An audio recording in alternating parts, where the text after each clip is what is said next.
चलिए ठीक है, आज हम लोग पढ़ेंगे कॉन्सेप्ट ऑफ 5S। 5S क्या है? ठीक है, पिछले क्लास में हमने पढ़ा है कि मशीन शॉप क्या होता है, सेफ्टी स्टैंडर्ड्स क्या क्या है मशीन शॉप के। आज हम लोग पढ़ेंगे कि वहाँ पर काम करने के लिए कौन कौन से नियम का पालन हमें करना होता है और सबसे बेहतरीन नियम क्या है एक फैक्ट्री में, एक इंडस्ट्री में काम करने के लिए। और ये 5S सिर्फ फैक्ट्री और इंडस्ट्री के लिए नहीं है, ये हमारे निजी जीवन में भी इसका बहुत ज़्यादा इम्पोर्टेंस है। तो ये जो 5S है ये आया कहाँ से, ये सारे नियम आए कहाँ से? ये सारे नियम एक्चुअली जापान का दिया हुआ है, ठीक है। और 5S क्या है? एक वर्क मैनेजमेंट सिस्टम है कि कैसे हम अपने काम को बहुत ही संयोजित तरीके से कर सकते हैं, ये 5S नियम बताता है, ठीक है। 5S इसका क्यों नाम रखा गया है? क्योंकि ये 5 जापानीज वर्ड हैं, है ना। ये 5 जापानीज भाषा में लिखा हुआ है, उसको हमने इंग्लिश में लिखा है। इसको सिएरी बोलते हैं, this one is seiton, seiso, seiketsu and shitsuke. इसको इंग्लिश में अगर हम ट्रांसलेट करेंगे तो सिएरी का मतलब होता है सॉर्टिंग और सॉर्ट, सिएटोन का मतलब है सेट इन ऑर्डर, सीएसओ का क्या है ट्रांसलेशन? साइन। एक एक करके हम आपको समझाएंगे भैया। सिकेत्सु का मतलब है स्टैंडर्डाइज और शित्सुके का मतलब है सस्टेन। समझे भैया? पहले देख लेते हैं रिकॉर्डिंग हो रहा है कि नहीं, समझे? हाँ, एक बार इसी तरह भैया हम 1 घंटा पूरा पढ़ाएं, आप मोबाइल में देखें कि रिकॉर्डिंग चालू हुए नहीं है, दिमागे खराब हो गया पूरा, इसलिए हम देख कर आते हैं।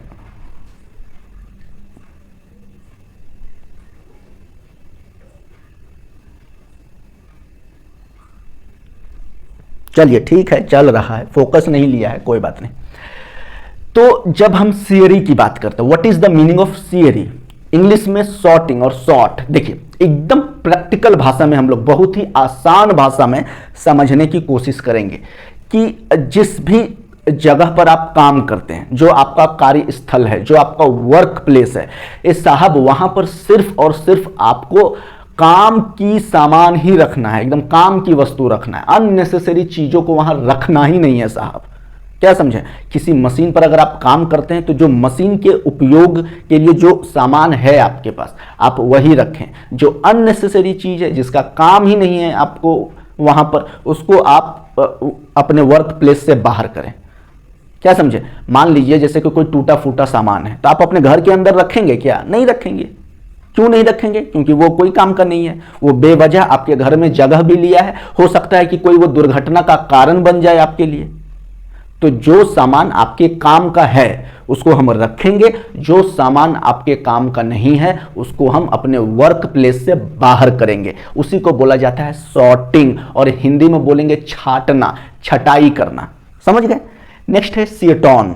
अब आपने जब एक बार छाट लिया सामान को कि ये कि हमको ये सारे सामान का जरूरत पड़ेगा, समझ गए?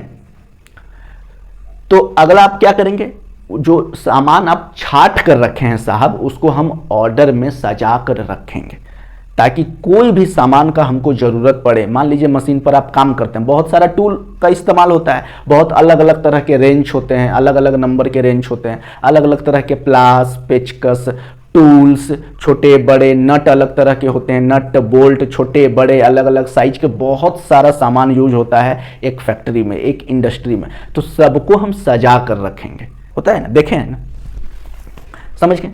तो नेक्स्ट क्या है? सिएटोन। सिएटोन का क्या मतलब है साहब? कि जब आप एक बार छटाई कर लिए कि आपका जो काम का वस्तु है उसको आपने रखा अपने पास, जो काम का वस्तु नहीं है उसको तो आपने बाहर कर दिया, लेकिन जो सामान आपने छाट कर रखा है अपने वर्क प्लेस में उसको हम सजा कर रखेंगे। क्योंकि देखिए, एक मशीन पर जब आप काम करते हैं, किसी इंडस्ट्री में, किसी भी फैक्ट्री में, मशीन शॉप में, वर्कशॉप में, जहाँ भी, चाहे आप अपने ऑफिस में क्यों ना काम करें, आप स्कूल में क्यों ना काम करें, तो आप वहाँ पर मान लीजिए आप ऑफिस में काम करते हैं, तो सिर्फ और सिर्फ जो काम की चीज़ें हैं वही आप अपने पास रखेंगे साहब। अननेसेसरी दस्तावेज को क्यों रखेंगे? अननेसेसरी फाइल्स को आप क्यों जमा करेंगे? एक तो जगह भी लेगा, ऊपर से आपको डिस्टर्बेंस भी क्रिएट करेगा, और हो सकता है कि आपका काम इफेक्टिव ना हो। समझ रहे हैं ना। तो इसलिए छटाई करने के बाद आपको क्या करना है, सारी चीज़ों को अरेंज करके रखना है, सजा कर रखना है, ठीक है, ऑर्डर में, सेट इन ऑर्डर, ठीक है। क्योंकि देखिए एक मशीन शॉप में ना साहब बहुत अलग अलग तरह के टूल्स इस्तेमाल होते हैं, बहुत अलग अलग नंबर के रेंच इस्तेमाल होते हैं, प्लास इस्तेमाल होते हैं, पेचकस, बहुत सारा चीज़ है, बहुत सारे इक्विपमेंट्स है छोटे बड़े जो हम लोग फैक्ट्री में इस्तेमाल करते हैं, है ना। तो आपको क्या करना है कि जिस जगह से उठाए हैं सामान को उसी जगह पे रख देना है, समझ गए। आपको क्या करना है साहब, जब फैक्ट्री के अंदर आप जिस जगह से सामान उठाइएगा काम खत्म हो जाएगा तो फिर आपको उसी जगह पे रख देना है, वरना अगला दिन आप खुद परेशान हो जाइएगा, सामान मिलेगा नहीं और आपका काम लेट होगा, आप गाली खाइएगा बॉस से, क्या समझे। हाँ, तो जब भी फैक्ट्री का क्या है दूसरा नियम कि जहाँ से आप सामान लिए हैं उसी जगह पर आपको सामान रखना है, सबको सजा कर रखिए, सबको मार्किंग कर दीजिए, कितना नंबर का स्क्रू कहाँ रखा हुआ है, इतना नंबर का आपको बोल्ट कहाँ रखना है, इतना नंबर का पेचकस कहाँ रखना है, रेंच कहाँ रखना है, सारी चीज़ों को आप सजा कर रख दीजिए ताकि कोई भी आएगा, आप एक दिन एब्सेंट भी रहिएगा, आपके जगह कोई दूसरा कोई आएगा काम करने के लिए, बहुत आसानी से उसको सामान मिल जाएगा, आपको परेशान नहीं करेगा बार बार फ़ोन करके, ए भैया पेचकस कहाँ रख दिए, ए भैया प्लास कहाँ रख दिए, हमको मिल ही नहीं रहा है, आप चाबी कहाँ टांगे हैं, चाबी तो नहीं है, ऐसा प्रॉब्लम आपको सुनने को नहीं मिलेगा, समझ गए। जब आप सारी चीज़ों को उसके जगह पर प्रॉपरली रखेंगे। चलिए देखते हैं, रिकॉर्डिंग हो रहा है।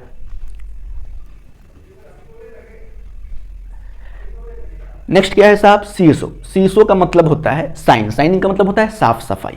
आप जिस भी जगह पर काम कर रहे हैं आप उस वर्क प्लेस को पूरे अच्छे तरह से साफ सफाई रखें, ठीक है। जिस मशीन पर आप काम करते हैं उस मशीन का आप प्रॉपरली देखभाल करें, साफ सफाई रखें, उसकी सर्विसिंग टाइम टू टाइम करवाएं, अपने आप को भी सर्विसिंग टाइम टू टाइम करें, जिस जगह पर आप काम कर रहे हैं वहाँ पर बढ़िया से एकदम झाड़ू पोछा लगा के चकाचक रखिए, समझें।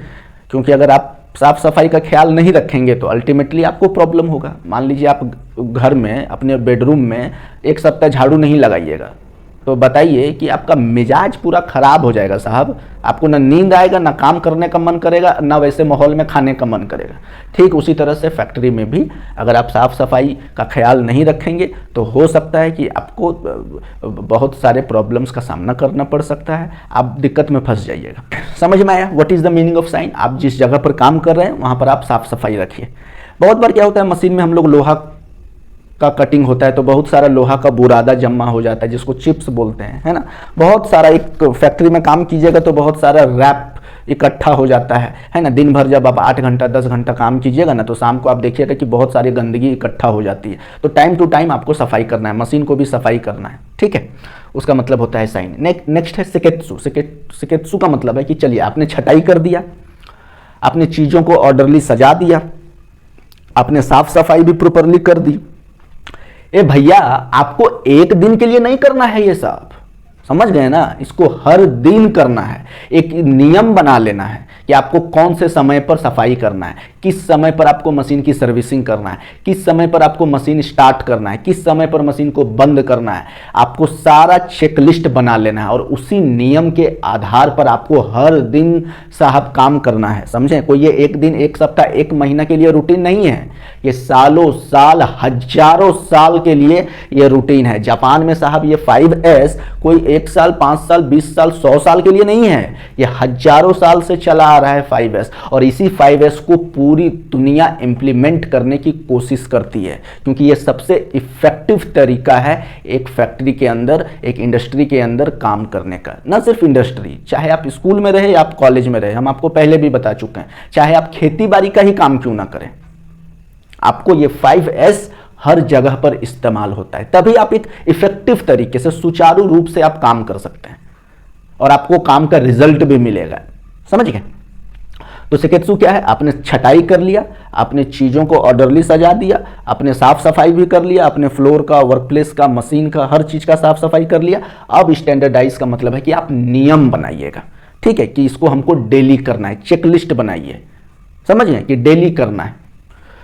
और लास्ट है शित्सुके। शित्सुके का मतलब है कि आपने नियम भी बना दिया और वो नियम एक आदमी या 2 आदमी के लिए तो है नहीं, पूरे फैक्ट्री के लिए, सारे एम्प्लॉय के लिए, जो लोग काम कर रहे हैं सारे कर्मचारियों के लिए एक ही नियम रहेगा। अब उसको हमको लंबे समय तक चलाना है, समझ गए।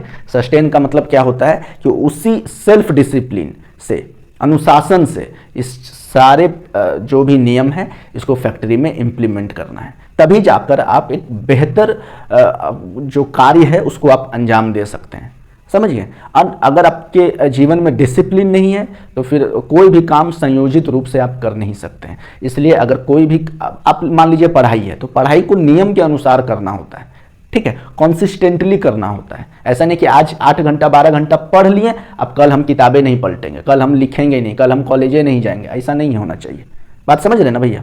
हाँ, तो जो भी चीज़ आप कीजिएगा इसको लंबे समय तक कीजिएगा, रेगुलरली कीजिएगा। यही है 5S। इसको लिखना चाहते हैं तो लिख सकते हैं, अदरवाइज हम इसका नोट्स आपको प्रोवाइड करेंगे, ठीक है।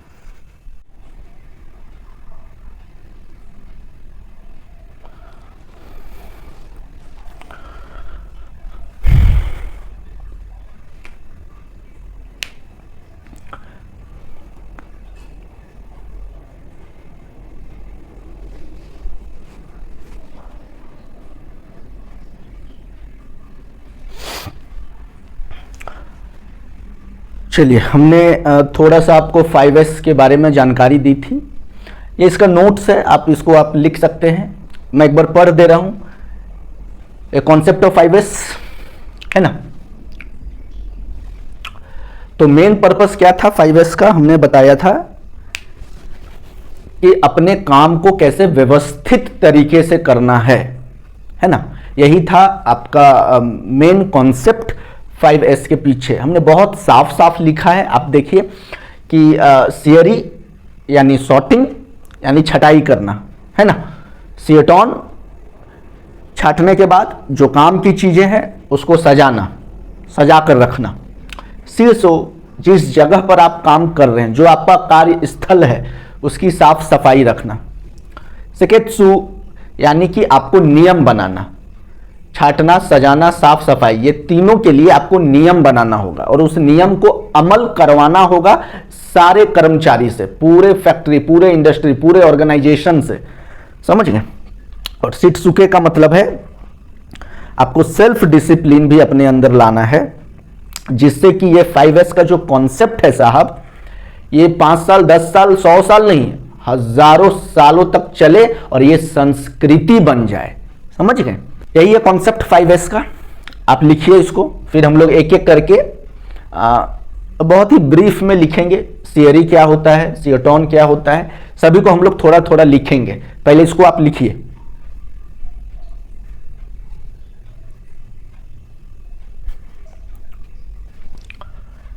ठीक है साहब, मिटा रहा हूं।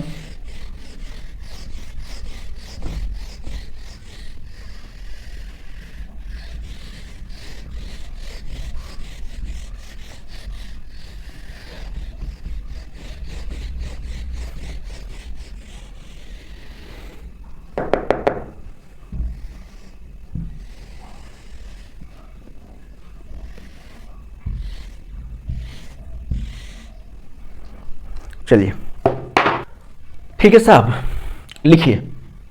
थियरी हमने बहुत ही आसान भाषा में 5 पॉइंट लिखा है और मैंने इसको बहुत अच्छे से समझाया भी है थोड़ी देर पहले। मैं पढ़ दे रहा हूं, अगर आपको किसी भी पॉइंट में दिक्कत हो आप बेहिचक कमेंट में पूछ सकते हैं, ठीक है। I am ready to answer your question. Theory हमने समझाया था, सॉर्टिंग करेंगे, छाटेंगे। पहला पॉइंट क्या है? It is the first step of the 5S methodology from Japan. ठीक है, 5S कहां से आया है? जापान से ना आया है ना साहब। अब पहला स्टेप क्या था? थियरी। ठीक है। सेकंड क्या लिखा है हमने? Idea of theory is to remove unnecessary items from the work place that occupy valuable space. Definitely हम सिर्फ जरूरतमंद चीजों को रखेंगे, जो जरूरी नहीं है, फालतू का जगह घेरे हुए है, उसको हम अपने वर्क प्लेस से बाहर करेंगे। यही है सेकंड पॉइंट। आइए नंबर 3 पॉइंट पर। Workers will only keep what is required for the daily work. ठीक है, जिन चीजों की आवश्यकता है मशीन के पास हम सिर्फ वही चीजें रखेंगे, अपने कार्यस्थल के पास सिर्फ वही चीजों को हम रखेंगे। समझ में आ रहा है? नंबर डी, समझाएंगे नहीं भैया? ए दीदी हम नहीं समझाएंगे, हम पहले समझा चुके हैं। आप लिखिए, ये नोट्स है, हम पढ़ दे रहे हैं ताकि आपको दिक्कत ना हो। Number D, By separating the useful items from the useless, worker can maintain a neat, safe and efficient environment. Definitely जब आप कचरे को अपने कार्य स्थल से दूर करेंगे तो आप एक नीट, सेफ और एफिशिएंट इन्वायरमेंट क्रिएट कर सकते हैं, है ना. It makes the work place more organised and productive. जब आपका वर्क प्लेस बहुत ही साफ सुथरा और ऑर्गेनाइज्ड वे में होगा तो आप बहुत अच्छे से मन लगाकर काम करेंगे, जिससे जो बेनिफिट है ना, वो आपको भी मिलेगा और आपके मालिक को भी मिलेगा साहब, है ना. मालिक आपको कैसे पैसा बढ़ाता है बोलिए? जब उसका प्रोडक्शन बढ़ता है ना, जब उसकी सेलिंग ज़्यादा होगी, कंपनी का बेनिफिट बहुत ज़्यादा होगा, तो भैया लाभ सबको होगा ना. वहाँ के कर्मचारियों को भी लाभ होगा और वहाँ के जो बड़े अधिकारी हैं उनको भी लाभ मिलेगा. बात समझ रहे हैं ना. तो ये कैसे होगा? जब आप 5S को इम्प्लीमेंट करेंगे अपने कार्य स्थल में. फटाफट लिखिए, है ना. खाली लेक्चर सुनिएगा तो काम चलेगा भैया, साथ साथ लिखना भी पड़ेगा. जरूरी नहीं कि हम जितना समझाएं सब आपका भेजा में घुसिए जाएगा. हाँ, ये नोट्स रहेगा तो आप कभी भी पढ़िएगा ना तो आपको दिमाग में तुरंत हिट होगा कि हाँ अच्छा पढ़े थे हम. देखिए साहब, न सूरज बदलेगा न चांद बदलेगा, समझ गए. उसी तरह से पढ़ाई भी कभी नहीं बदलेगा. आप ये नोट्स एकदम बराबर लिखिए. मैं आपको एक बात बता रहा हूं साहब, ये नोट्स आपको लाइफ टाइम काम आएगा अगर आप संभाल के रखेंगे तो, समझ गए. हाँ, आज भी मेरे पास 10-15 साल पुराना नोट्स पढ़ा हुआ है ना. आज भी हम उसको पढ़ते हैं. लिखिए इसको. फिर हम लोग नेक्स्ट लिखेंगे seiton. Okay, next one is seiton. Seiton is the second step of 5S methodology, है ना. It is a second step of Japanese 5S methodology. समझा दिया हूं, बस आप नोट्स लिख लीजिए. मीनिंग क्या है इसका? चीज़ों को ऑर्गेनाइज करके रखना है, सजा कर रखना है, ऑर्डर में रखना है, ताकि आप बहुत आसानी से आप जो भी चीज़ ढूंढेंगे आपको मिल जाएगा, जिससे टाइम का भी बचत होगा और बहुत आसानी से आप काम भी कर सकते हैं, जल्दी काम कर सकते हैं, इफेक्टिव तरीके से काम कर सकते हैं, आप अपनी प्रोडक्टिविटी को बढ़ा सकते हैं, है ना. जब सारे अननेसेसरी आइटम्स को आप हटा देंगे तो आपके पास क्या बचेगा? सिर्फ यूजफुल आइटम बचेगा, नेसेसरी आइटम्स बचेगा, है ना.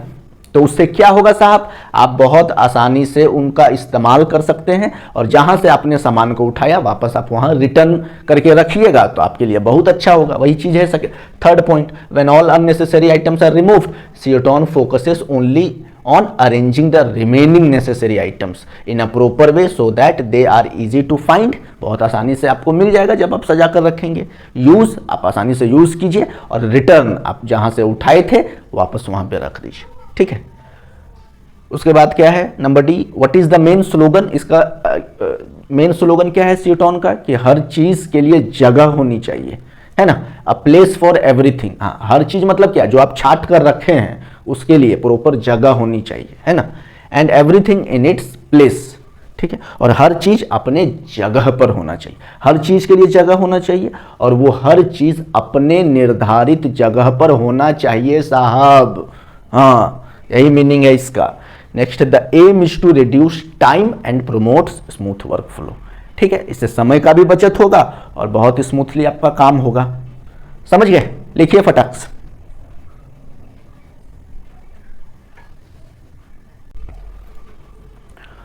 ठीक है. Next one is seesaw, mean साफ सफाई.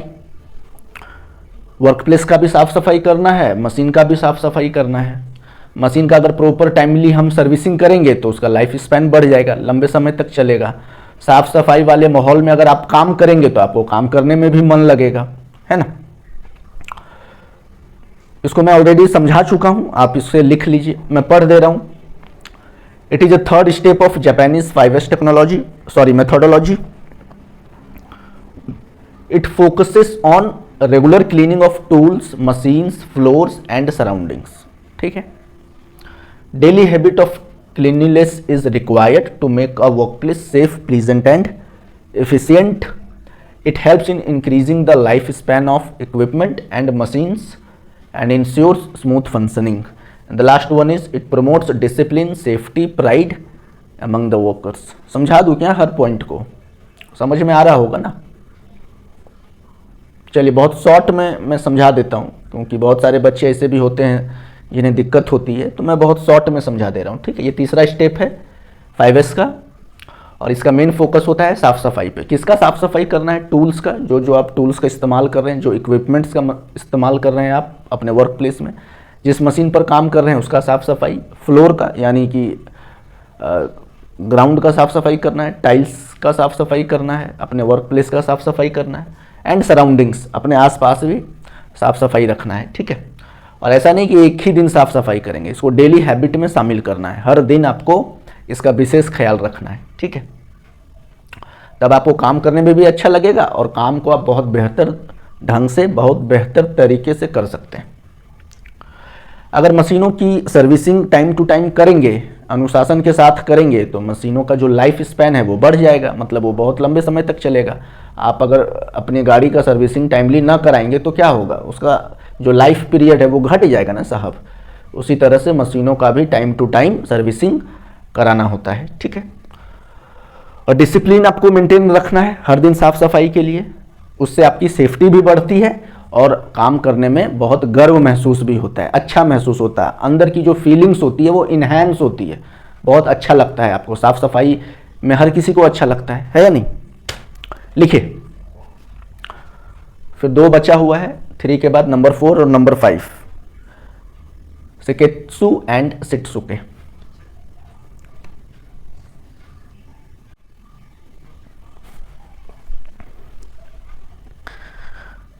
सो नेक्स्ट वन इज शिकेत्सु, यानी कि नियम बनाना, है ना। क्या है समझा चुका हूं, ये 4th स्टेप है आपका 5S मेथोडोलॉजी का, जिसका काम क्या है, जो इससे पहले 3 स्टेप आपने किया था, यानी कि सॉर्टिंग किया था, चीज़ों को अरेंज किया था, ऑर्गेनाइज किया था, और आपने साफ सफाई का काम किया था। तो ये एक दिन तो करना नहीं है साहब, इसको आपको डेली रूटीन में शामिल करना है, हर दिन करना है ना। और भी बहुत सारे नियम से, जैसे आपको पोस्टर लगाना है ना, अलग अलग जगह पर आपको पोस्टर लगाना पड़ेगा, हर दिन आपको चेकिंग करनी पड़ेगी, मशीन की चेक बहुत ज़्यादा जरूरी है, प्रॉपर इन्वेस्टिगेशन करना पड़ेगा समय समय पर। तो ये सब कैसे कीजिएगा, जब आप नियम बनाइएगा तब ना। जैसे आप किसी मान लीजिए संस्था में काम करते हैं, तो एक होता है ना कि हर सैटरडे को मीटिंग होगा, आपने नियम बना दिया, ठीक उसी तरह से फैक्ट्री में भी नियम बनाना होता है, जिससे कि जो काम है वो बहुत स्मूथ तरीके से चल सके, है ना। तो यही है। सेकंड क्या है, इट डेवलप्स स्टैंडर्ड रूल्स, यानी कि नियम बनाना है, किसके लिए, जो इससे पहले आपने 3 स्टेप किया, सॉर्टिंग किया और अरेंज किया और साफ सफाई की। उसके बाद क्या है, आपने जो नियम बनाया है साहब, वो फैक्ट्री में हर किसी को पालन करना पड़ेगा। आप जिस भी इंडस्ट्री में काम कर रहे हैं, आप चाहे स्कूल में काम करें, कॉलेज में, जहां काम करना है कीजिए, लेकिन जो नियम बनाए जाएंगे वो नियम सभी के लिए होगा, आपको नियम को पालन करना पड़ेगा। क्या समझे? कोई ऐसा नहीं है कि भैया हम 30 मार खां हैं, हम नियम नहीं पालेंगे। ए साहब, हम खास आदमी हैं। हाँ, किसका? मालिक का। मालिक का खास आदमी तक काम नहीं कीजिएगा आप, काम तो करना पड़ेगा ना साहब। नियम अगर उसके लिए है तो मेरे लिए भी है, सबके लिए नियम बराबर है, समझ गए? हाँ, इसीलिए ये चौथा मेथोडोलॉजी लाया गया है, ताकि सब लोग काम कर सके नियम से। It ensures consistency in the work place. अगर आप नियम से काम करेंगे तो डेफिनेटली सारा काम अच्छा ही होगा, समझ रहे हैं ना, खराब तो होगा नहीं, क्योंकि आप नियम से चल रहे हैं, है कि नहीं। Number E, it uses visual management. आप लाइक लेबल्स, लेबल्स का मतलब होता है जैसे आपने बहुत सारा आपने स्क्रू ड्राइवर समझ रहे ना, पेचकस अलग अलग साइज के रखा है, तो आप वहां नीचे में लगा दीजिए पोस्टर स्क्रू ड्राइवर, समझ गए। अगर प्लायर्स यानी कि प्लास बहुत सारा है, नीचे पोस्टर लगा दीजिए, नीचे लेबल लगा दीजिए। क्या लगाइएगा? Label, pliers. आप मॉल में जाते हैं तो देखे ना, लेबल लगाया हुआ होता है ना, कि मान लीजिए ए भैया भिंडी रखा हुआ है 50 रुपये केजी, तो नीचे लिखा रहेगा 50 पर केजी, लेबल लगाया हुआ है ना। इससे आपको समझ में आएगा, आपको किसी से पूछना नहीं पड़ेगा ये भैया भिंडी कैसे है, पूछना नहीं पड़ेगा। लेबल देखिए, आप समझ जाइएगा, भिंडी 50 रुपये, आलू 25 रुपये है ना, बैगन 10 रुपये। ए भैया बैगन इतना सस्ता क्यों है? सीजन है साहब, सीजन है बैगन का तो सस्ता नहीं रहेगा, समझ गए। फ्लोर पे भी मार्किंग की जाती है, फ्लोर मार्किंग कोरोना के टाइम में पता है ना, फ्लोर पर गोल गोल मार्किंग की जाती थी, आपको यहां पर खड़ा रहना है ना। फिर 4 फुट के आगे एक गोल मार्किंग की रहती थी, आपको वहां खड़ा रहना है, आपको गोला में ही खड़ा रहना है साहब। हाँ, उसी तरह फैक्ट्री के अंदर भी मार्किंग की होती है, कौन सा मशीन कहां पर आके रुकेगा, कौन सा मशीन कहां तक ले जाना है, हर चीज की मार्किंग होती है फ्लोर पर। फ्लोर समझ रहे ना, टाइल्स के ऊपर में। कलर कोड, अलग अलग चीजों के लिए अलग अलग कलर कोड है, जिससे पहचानने में आसानी होती है। ट्रैफिक में नहीं होता है क्या कलर कोड, लाल है तो रुकना है भैया, हाँ खतरे का निशान है लाल, हमको रुकना है, गाड़ी अगर आप चलाते हैं तो हमको रुकना है। येलो है, गाड़ी स्टार्ट कीजिए, हाँ अब जाने का वक्त हो गया है। ग्रीन, लीजिए ना साहब एक्सीलरेटर, कोई मना किया है आपको। उसी तरह से फैक्ट्री के अंदर में भी अलग अलग कलर कोड होते हैं और सबका मीनिंग अलग अलग होता है, समझ गए। चेकलिस्ट, क्या क्या आप दिन भर में आज चेक किया, एकदम लिस्ट में लिखिए, आज आपने क्या क्या काम किया है, आपने आज कौन कौन से मशीनों का इंस्पेक्शन किया है, सब लिख के रखिए, एकदम फाइल में बंद करके रखिए। हाँ, किसी भी दिन मालिक आपसे मांग लेंगे रिपोर्ट, आपको दिखाना होगा ना आपने पूरा 1 महीना क्या क्या काम किया है। लास्ट है शेड्यूल, शेड्यूल बनाइए आप कल आप सारा दिन क्या कीजिएगा उसका शेड्यूल बनाइए, पूरा 1 सप्ताह का शेड्यूल बनाइए और उसी शेड्यूल के अनुसार आप काम कीजिए, एकदम डिसिप्लिन में, अनुशासन में, समझ गए। और इसको कल्चर बनाना होगा आपको, कल्चर ऑफ डिसिप्लिन। हाँ, हमेशा के लिए आपको ये सारे नियम को पालन करना, ये नहीं कि 1 महीना हम पूरा जोश जोश में काम किए हैं और उसके बाद तो कामें खराब कर दिए, आप बेड़ा गर्क करके रख दिए। भैया 1 महीना बहुत मेहनत किया, 15 दिन अब हम सोएंगे, नहीं काम करेंगे, ऐसा नहीं करना है, ठीक है। लंबे समय तक जो नियम है उस नियम के साथ आपको काम करना है, यही है मीनिंग शिकेत्सु का। फटाक से लिखिए, फिर लास्ट हम लोग जाएंगे शित्सुके। हाँ,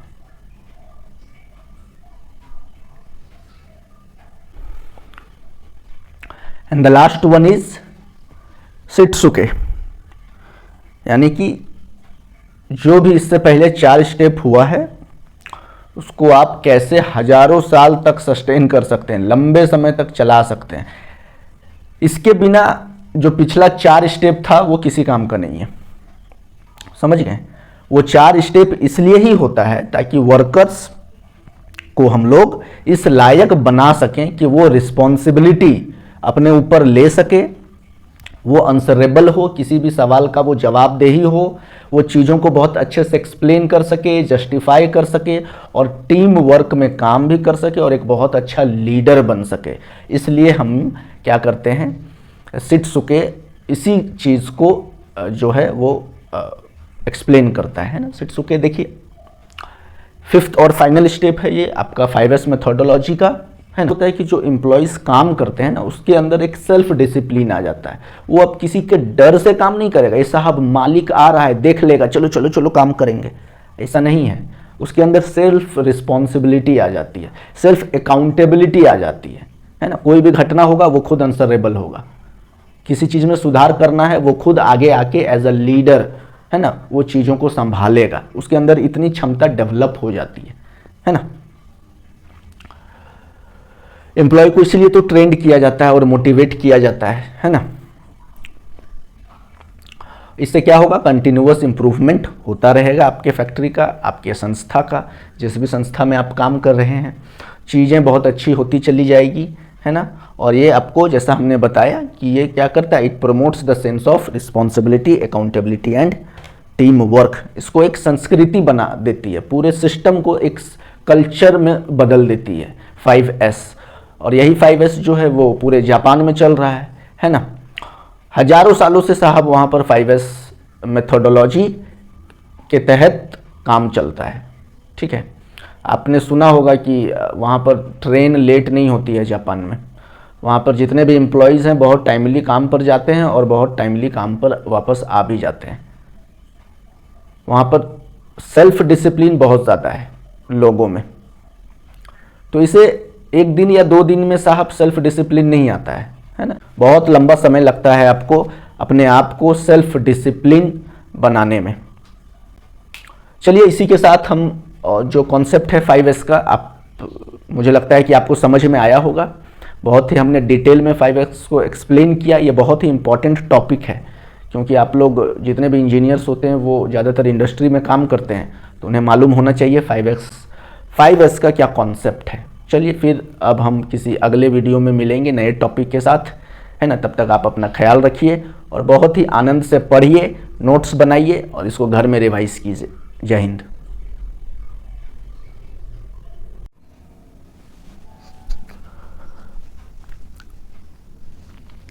ठीक है, 5S का कॉन्सेप्ट हमने समझा बहुत डिटेल में, 5S क्या होता है।